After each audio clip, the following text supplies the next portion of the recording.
Hello everyone, welcome back to the channel. Welcome to another episode of What Have I Been Watching, where I have this little lot here plus other stuff as well.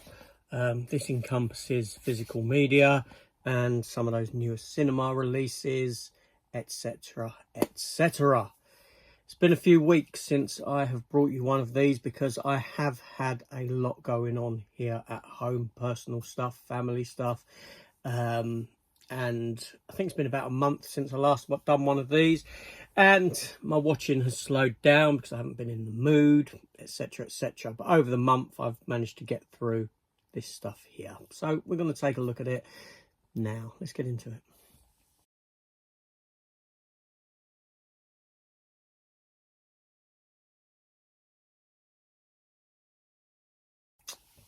Okay, so I'm going to start on the physical media stuff, and then at the end I will jump to those new cinema release movies that I have watched over the past month, because there might be some spoilers therein that people don't want to hear about.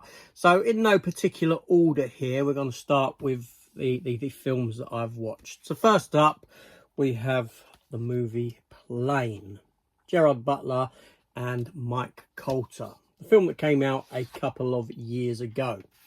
I did pick up the Best Buy exclusive edition from the United States. Not Best Buy, is it? Lionsgate, you know what I mean? I got it off of Amazon.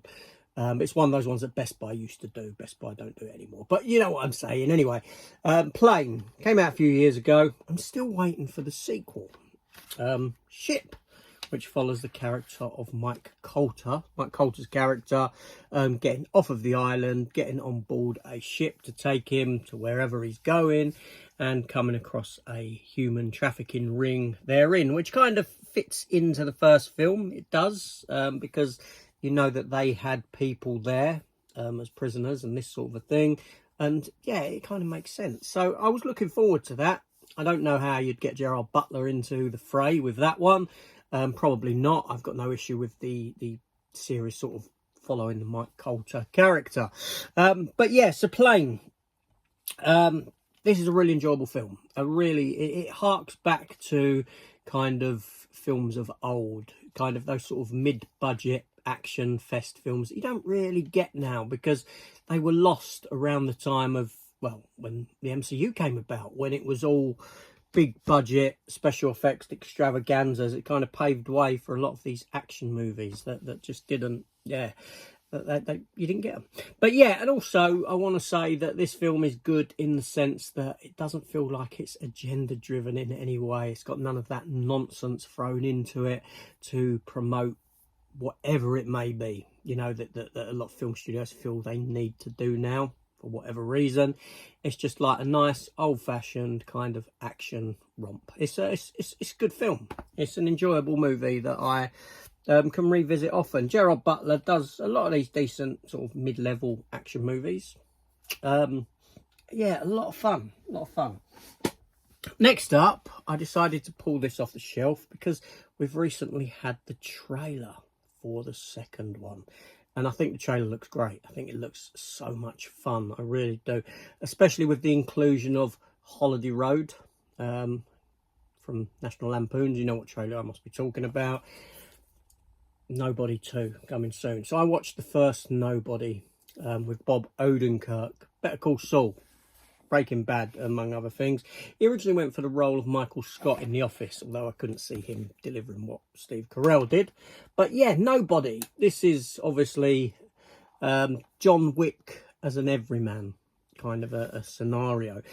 I thoroughly had a good time revisiting this movie. Again, it's another one that is just so much fun. And I think I'd probably watch this more than what I would actually watch John Wick. I'll be honest with you. I like John Wick films, maybe with the exception of that fourth one, which is overly long. But this one makes him into an everyman. And Bob Odenkirk isn't the type of person you'd look at and see doing that action type of a role. And he pulls it off wonderfully. Christopher Lloyd is in the mix as his old man. Again, very good performance by Christopher Lloyd, enjoyable. And that scene on the bus is just fantastic, isn't it? Do you know what I mean? It's yeah. I'm really looking forward to the sequel to this. I really am. It's a good film. Good film. Next up, now, I revisited these films. It's been some time. First one is a 4K, and I've never actually watched the 4K version of this film since I've had it. I have 2 steelbooks for it, actually, and it is for Young Guns. The first Young Guns film. I forgot how good this was, seriously. This is, you know, the opening scene where the cast come up sort of over the ridge, and you got the face shots of them and their names, and then they all start firing their guns. You know, the musical score at that point is tremendous, and that was actually the teaser trailer for this film. That was the teaser for the movie that was put into cinemas, and it's at the beginning of the film before the film starts.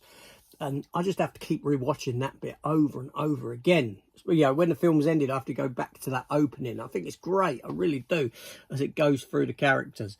But yeah, this is, you know, again, it's such a good film. Such a good film. Like I said, the musical score is a bit more contemporary than what it would be for that kind of era, or fit in with the film.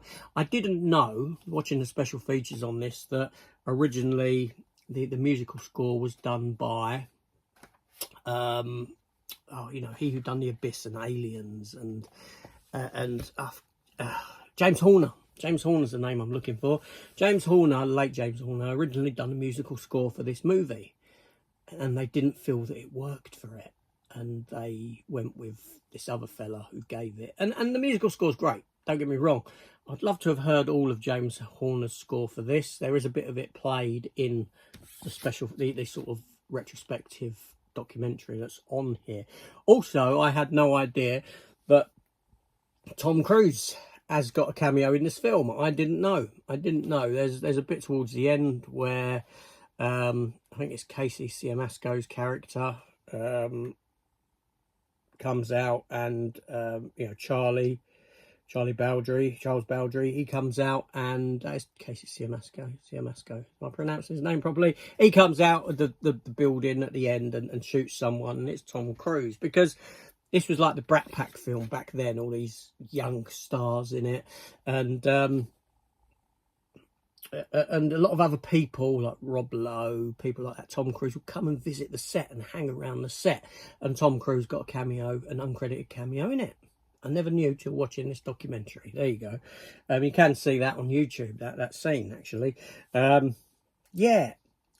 Also, Charlie Sheen character, they offered that to Sean Penn at first. I think he was in prison at the time or something, and Emilio Estevez said, "Oh, I know someone who might do it," being Charlie Sheen. I don't think it's a shame Charlie Sheen dies as early as he does, but yeah, it's a wonderful film, seriously. I love it. I love Young Guns. And then that brings me on to Young Guns 2.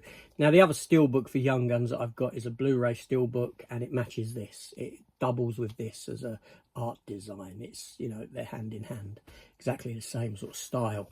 And yeah, so I thought I'd go on from that to watch Young Guns 2. Part of this is because I've had a discussion recently about Young Guns, so it's put in my head. And then there's talk of a Young Guns 3 being made with Emilio Estevez returning, Christian Slater returning, and Lou Diamond Phillips returning as well, even though seemingly Lou Diamond Phillips died at the end of this one. All right, he didn't, whatever. And Christian Slater, did he get beheaded when he went to Mexico, as in real life? I don't know how they're going to pull it off, but you know, but I'll be interested to see that. Now, Young Guns 2, yeah, I think it's a much darker film than the first one, aesthetically looking and tonally, and it doesn't hit as that first one did. There's something lacking in it, and the narrative isn't as brisk, as it doesn't flow as well as what it does in that first film. So even though I enjoy Young Guns 2, you know, it's one that I wouldn't watch as often as that first film. Also, I think part of it is because, you know, you got some great characters in that first film with Charlie Sheen, with Casey Siemaszko, and I forget the other fella's name now.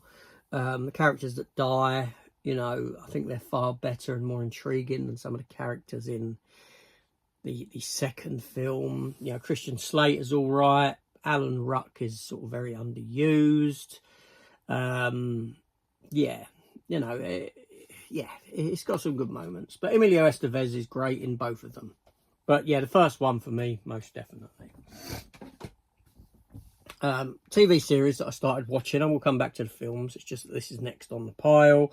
And I say started watching, started to revisit, is What We Do in the Shadows. What We Do in the Shadows from Taika Waititi.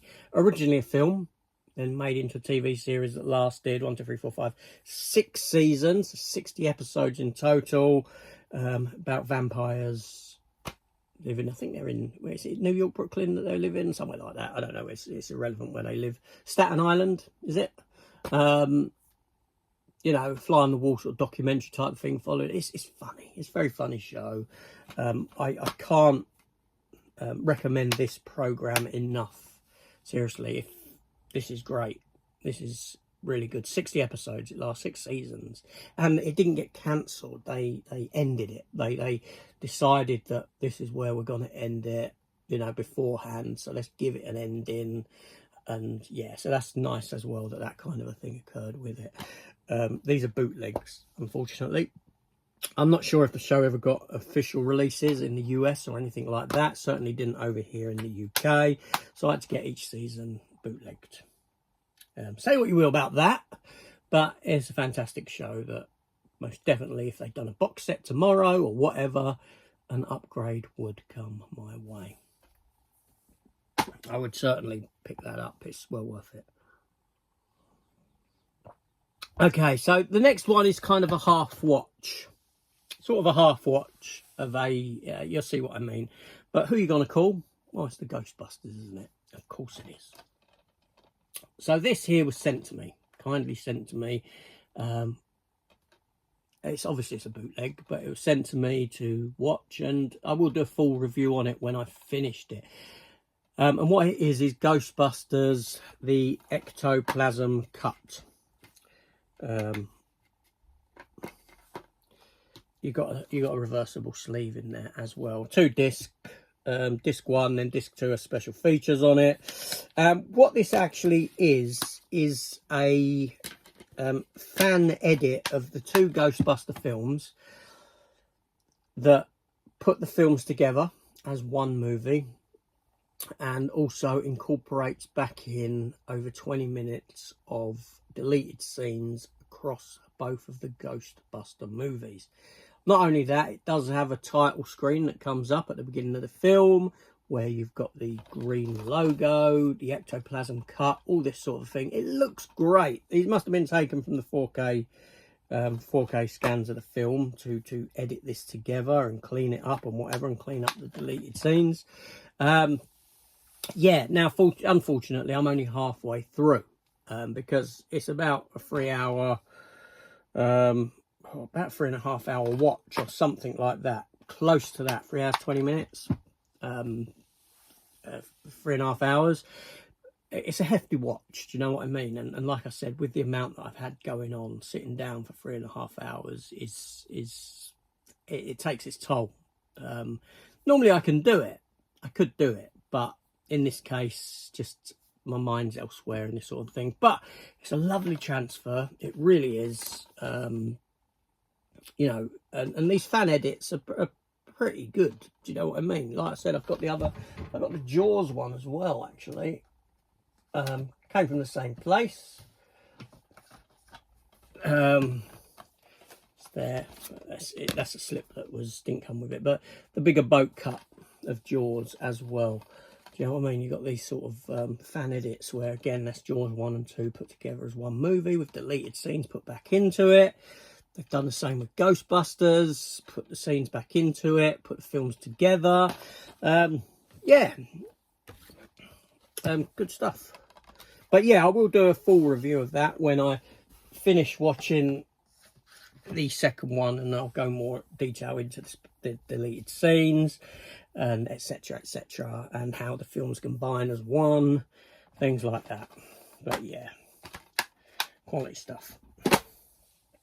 Then next up, we have 3 more physical media releases here before I get on to the theatrical side of things. A new release that came out recently, and that is the 4K version of Dirty Harry, Clint Eastwood's first Dirty Harry film, 5 of them. Now, I've not visited this film in I don't know how long.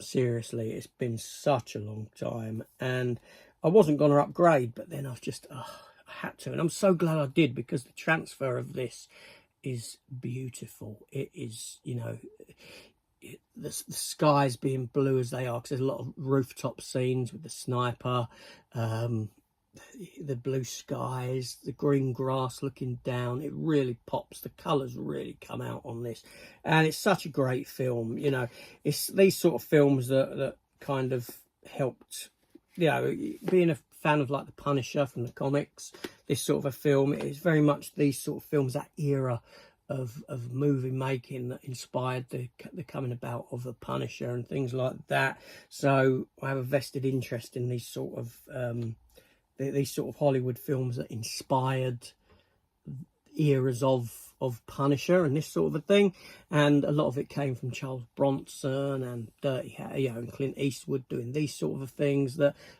the Punisher was grown around, so to speak. Even though the Punisher came out before this in 1974, it was that kind of era, that vengeance era, that sort of vigilante kind of era of cinema. And that's one of the reasons why the Punisher is so difficult to bring back into cinema. And, you know, for people who read the Punisher comic, it's why the Punisher films don't hit and why they don't really make too much money, because they're a reflection of a bygone era of filmmaking, if that makes sense. The Punisher came about during this era of film, and inspired by these sort of things in the 70s, and in the 80s the Punisher changed and was inspired by the sort of Stallone and Schwarzenegger films, and so on. In fact, when you look at the 3 Punisher films, there, you know, you can see the comic inspirations of the era in which they were made. You know what I mean? You can see a lot of it in them. But yeah, so Dirty Harry, great film. Glad I got it on 4K, seriously, and I am going to watch the other 4 as well at some point. That was a new pickup. 2 new pickups as well after that I watched as soon as I got them. Although I watched them in reverse of how I'm showing them now. I'll show them as I watched them, actually. So, Jason X. I was so excited when this was announced as a 4K. I was like, oh, yeah, Jason X. I really like Jason X as a Friday the 13th film, because it's removed from the others. It's a standalone. It's so different. It's so out there. Yes, it looks like a sort of sci-fi movie, channel movie. You know, the budget isn't that big, so the sets ain't that grandiose and this sort of a thing. But I like sci-fi, and for me, this just works.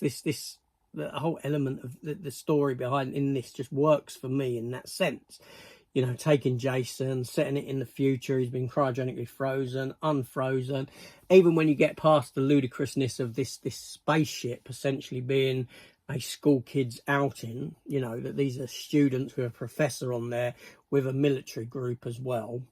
You know, it's like, how's this come about? Okay, school trips in the future, they have spaceships to take kids out and whatever, and you know, Earth's been ravaged, Earth's a dead planet, and Jason is picked up from Earth along with the girl who from Andromeda. There's the two women in this, the cyborg girl and the main girl, Lexa Doig, who's married to, or was, I don't know if she still is, Michael Shanks from Stargate.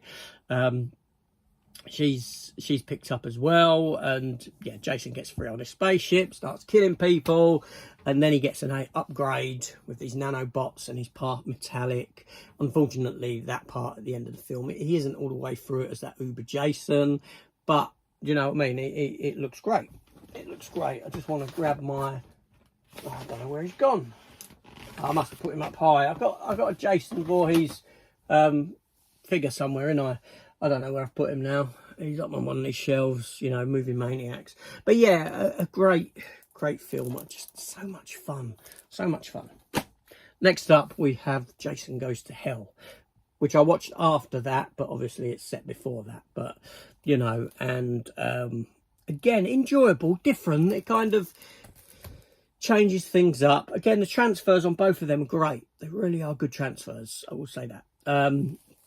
When Jason Goes to Hell, it's a bit different in that Jason's essence is sort of put into other individuals that, you know, and he can't sustain in those individuals, so he has to change through this like worm thing comes out of his mouth. A bit weird, a bit odd.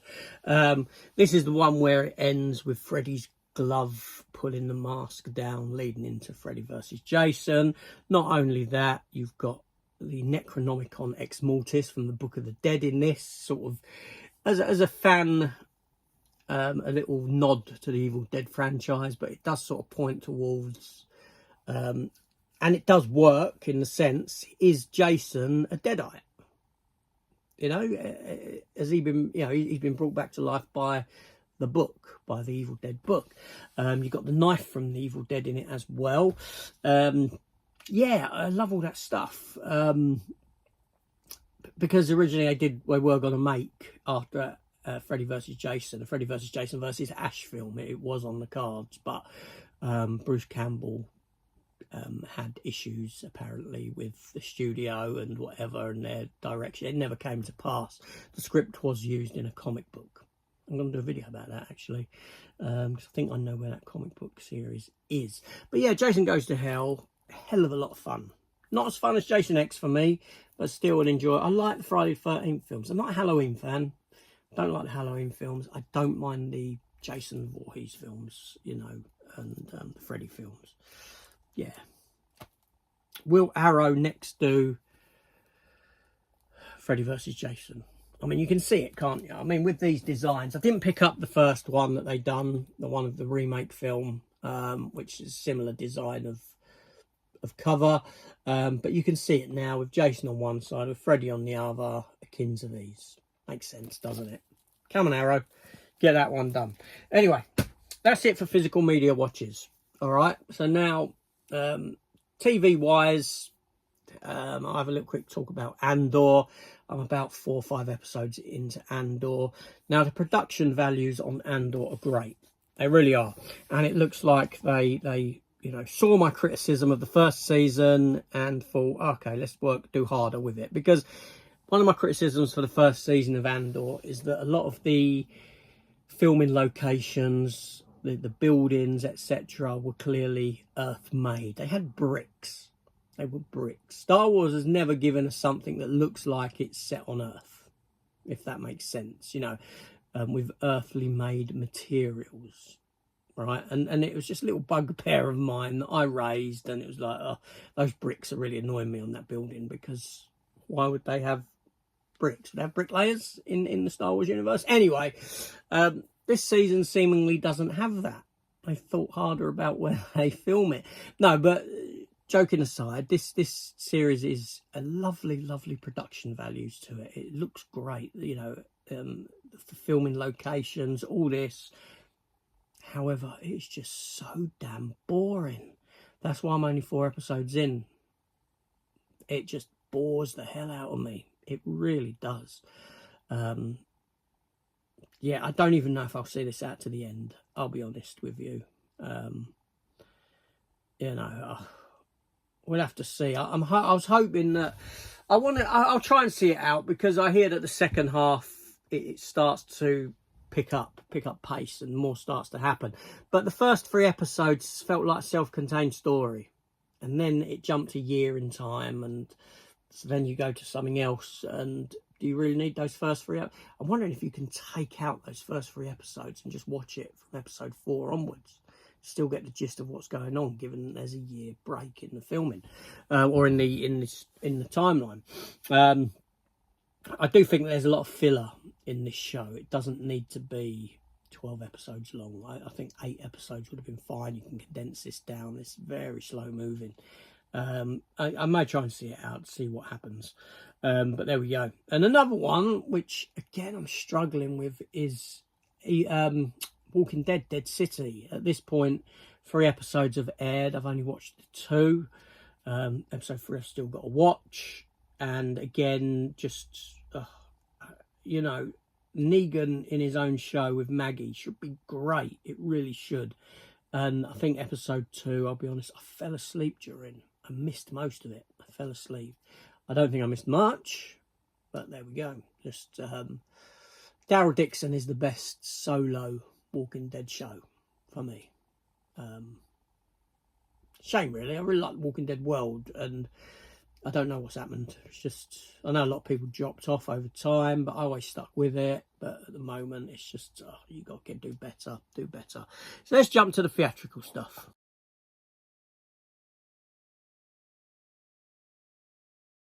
This is where some spoilers might come into play.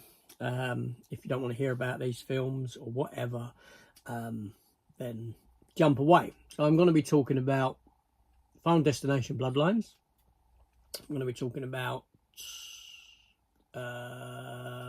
Sinners, Michael B. Jordan, and I'm going to be talking about the Minecraft movie. So let's start with the Minecraft movie. I think it's the older of the 4. Then we'll do Sinners, then we'll do Bloodlines. Okay, so the Minecraft movie. I went into this film blind. Now, I'm aware of Minecraft. I know what Minecraft is. I know what the game is. I know you build things with blocks. I don't really know anything beyond that. Okay, I've never played Minecraft. Got no intention of ever playing Minecraft. Not interested in playing Minecraft. I wasn't interested in this film. I was just going to give it a miss. But I saw a couple of clips online and I thought, okay, Jack Black looks enjoyable in it. I thought I'd gone off of Jack Black. Clearly not. Jason Momoa, I'm kind of playing against type, a character that he's not really played before. This sort of cocky bravado type of idiot, essentially. And what can I say about this film? Except I thoroughly enjoyed it. I seriously, I sat down and watched this film, no expectation. That's the thing. I went in with no expectation whatsoever. I came out and I thought, that was a whole lot of fun. That, for me, could be this year's Barbie, in a sense. You know, a film that's just, I expected nothing from, quite far removed from other stuff around it, and a lot of fun. You know, I don't know the characters. I know Jason Momoa is not a character from the game, but I think the Jack Black character is, or something. I don't know. But I really liked Jack Black and Jason Momoa in this film. I thought they were both very good. Film looked great. It was, just enjoyable fun is what I put it down to. You know, it's not going to win any awards for me or anything like that. It's just a film that I sat down, I watched, and I had a really good time with it. End story with that one. And then let's jump to Sinners. Now, Sinners is, this new Ryan Coogler, Michael B. Jordan, who plays 2 parts in it.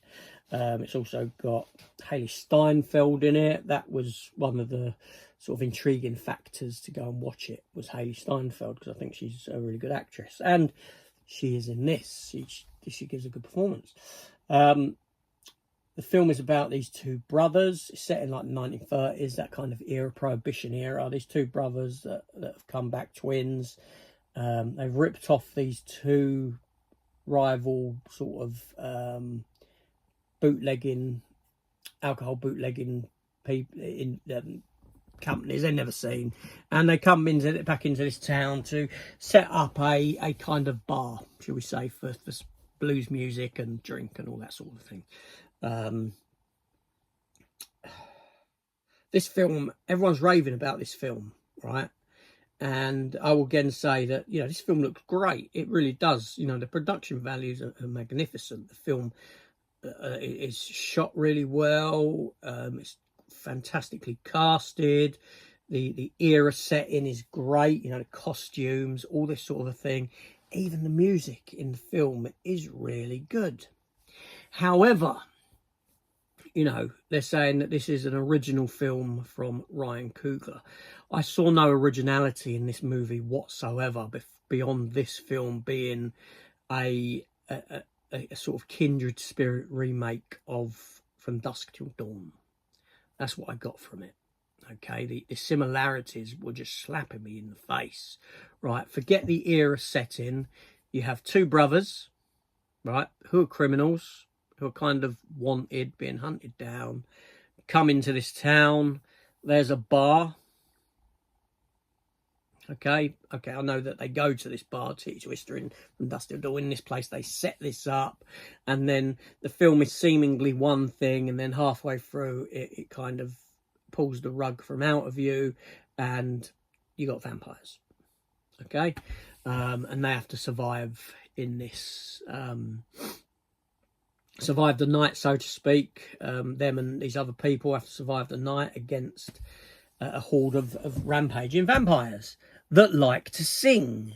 As much as I like the music in this film, right, I didn't really want to see groups of vampires singing and dancing around outside of the barn, or the place that they'd set up as a, you know, a club sort of thing, or whatever it is. Right, you know, that sort of took me out of the film. Yeah, I just saw no originality in it whatsoever. I mean, I know there's only so many ideas and things are just remakes, but that's what this film is. Oh, just had a bit of a sneezing fit. So yeah, so whilst it's a well-made film, I don't think I'd want to own it. I don't think I'd ever want to watch it again. I enjoyed the ending. I mean, I thought the ending was great, and I'm not talking about the vampire attack and you know, up to the bit where the main vampire gets killed and all the others burst into flames. Spoiler warning, whatever. But now, spoiler warning. I kind of liked the end with the killing of the Ku Klux Klan members that had sold the barn to them and then came to, you know, get them all the black people that are in this barn. Michael B. Jordan taking them down, and then I enjoyed the very end where one of the characters who's been introduced throughout, one of the main characters, is an old man, and you got that ending with the other two characters appearing, coming to see him. They have a little chat, a little bit of music is played, and leave. I thought that was a fantastic ending, a powerful ending, well written, well acted, and whatnot. But overall, I film for me just held no originality whatsoever. It was the same meat, different gravy kind of scenario. It's the same bones as From Dusk Till Dawn. And if I want to watch, I will go and watch From Dusk Till Dawn again. I get more out of that than what I did this film. But there we go. And then Bloodlines is that final film. This is this the sixth film in the Final Destination franchise? I should know because I do have the others. I quite enjoy the Final Destination franchise. Some films vary up and down. I went into this again with like, oh, okay, they're trying to revive this this property again, because it's been some considerable time, and I thoroughly enjoyed it. I thoroughly enjoyed it. CGI aside, there's a lot of heavy CGI, especially the opening scenes in this tower and the dance and all this, and the penny, and the bit with the penny. Yeah, I thought that was all great, but heavily CG'd. I didn't like the look of it. Thankfully, after that, it didn't seem so heavily CGI'd. It really ramps up the gore in this one. I'm not really a gore lover. You know, I don't get off on seeing blood and all this sort of thing, and people's faces being crushed, and you know, and but these must be some of the most anxiety-fueled films I've ever watched. I sit there watching a Final Destination film when I haven't seen it, I mean, it's been a long time since I haven't seen one, if that makes sense. First time watching and you see your anxiety levels are just ramped up by these movies, because you know that something's going to happen. You can see it happening, and your mind is going one way, like this is going to happen, that's going to happen, this is what's going to blah blah blah blah blah, and your anxiety just builds up until that moment that it happens, and it dips again until the next one. Your anxiety comes back up again. I find that with these. I did like what this done with the sort of lore of the franchise, and you know, the rules and that. And you got the girl who's lived a solitary life, and she sees when death is coming for her. She you know, she can see the little things occurring. You know, there's a lot to like in this one. I had a lot of fun with it. Again, one that I would pick up on physical media. Same with Minecraft. I will pick Minecraft up. I thoroughly enjoyed it. Sinners, like I said, unfortunately, I can't see myself watching that again. But there were some scenes within that, you know, that ending was great. The ending was great. It's just getting there, unfortunately, for me. But there we go. So that's everything that's been watched pretty much over the past 4 weeks since I last brought you one of these. I'll try and speed them up again, but it depends on how much I watch and if I've got the stuff to talk about, to be honest. But there we go. Anyway, that's me done. Thanks for watching, and I shall see you all on the next one. Take care.